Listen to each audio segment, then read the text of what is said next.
530A accounts are also known as Trump accounts. These have huge potential from a generational wealth transfer tax planning standpoint. But there's also enormous questions that still need to be answered. Like, well, can I list a beneficiary and what happens when someone dies? What happens to the Trump account when someone dies? I've got those answers and some scenarios and more coming up.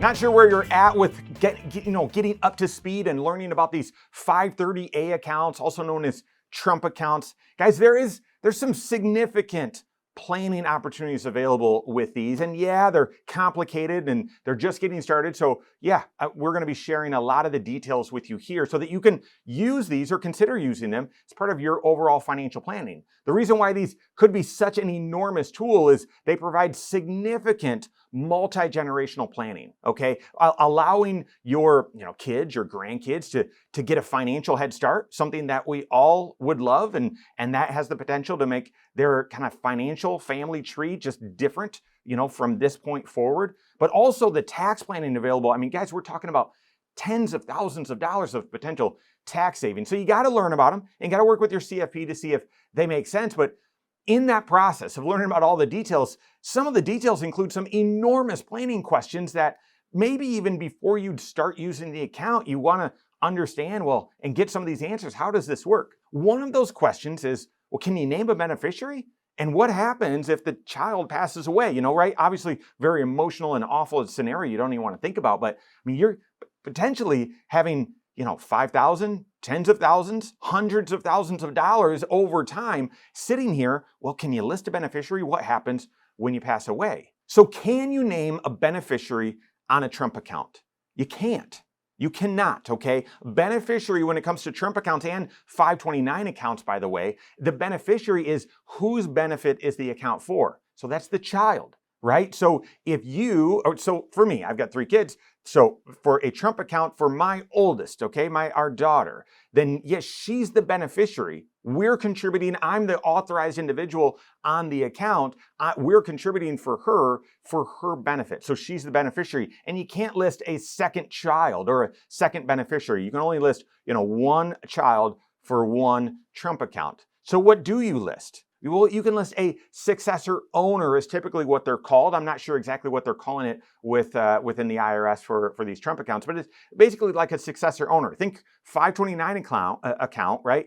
I'm the owner of our kids' college and education accounts, they're 529 accounts. And if I pass away, I have listed a successor owner, meaning Cindy, my wife, would take over those decisions and so on. And so the same thing would happen with a Trump account. You can't list a beneficiary like, okay, if the child passes away, here's what happens to the money. You can list a successor owner or authorized individual so that if the owner of the account, Trump account, passes away, then they now take over. So then that begs the question, well, then what happens when someone passes away? What happens when the child passes away? What happens when an owner passes away to these Trump accounts? So 2 different people, so if the owner passes away, here's one thing. If the child passes away, here's another thing. And then 2 different times, right? That's what you need to know in order to get an understanding of this complicated situation. So first, if the owner passes away, that's an easier situation. So I'm the authorized individual. I'm the owner of the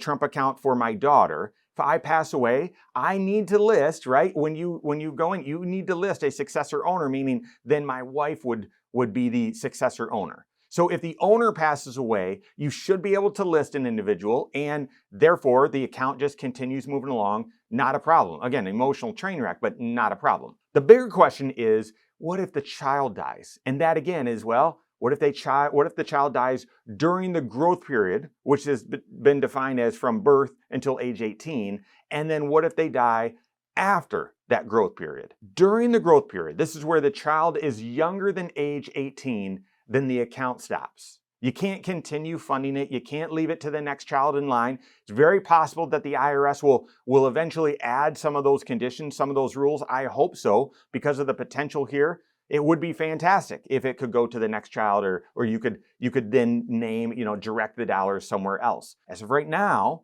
based on the rules and everything that we understand, no, the account would stop and it would be distributed. And I believe it would be distributed back to the owner, right? To the owner. The contributions that were made to the account, that's the basis.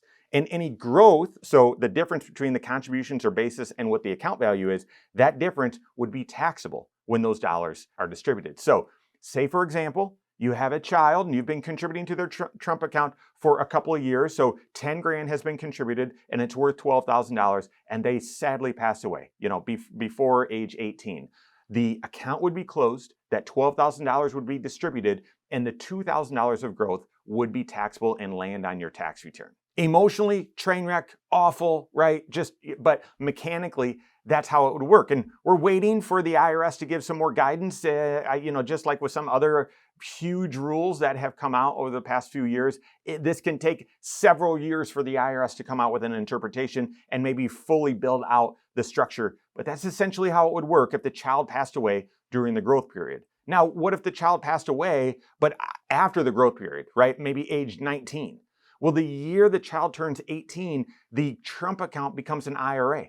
And therefore, at that time, they would need to list, and I'd encourage them, yes, you've got to list a beneficiary, because then if they pass away after that, then it would pass based on normal IRA rules. Is there a primary beneficiary? Is there a contingent beneficiary? Or would it go to an estate? And again, that same thing between basis and account value, that growth would be taxable. Right? Just like before. Most people, when they think IRA, well, there is no basis. It was all pre-tax. Well, these Trump accounts that become IRAs, there will be basis in there. So that's how it will work. At age 18, when it becomes an IRA, you're going to want to make sure that a beneficiary is listed, both a primary and a contingent. So huge planning opportunity. If it applies to you and based on your goals, your financial situation, huge planning opportunity with these 530A accounts, but some big looming questions as well. Hopefully this addresses, sort of the question that you really don't want to think about. What would happen if an individual passed away? Hopefully that helps. And you can work with your CFP to see, well, what are some of the other rules with these Trump accounts, 530A accounts? Do they fit within your situation? How should you fund them? How should you invest them? All that. Work with your CFP on that. If you don't have a CFP on your team, you can contact one of my team. Find us online. Korhorn.com, that's Korhorn with K. WiseMoneySure.com, you can find us there as well, or give us a call, 574-247-5898. All right, there you have it. Go out and take your next wise step in your financial life.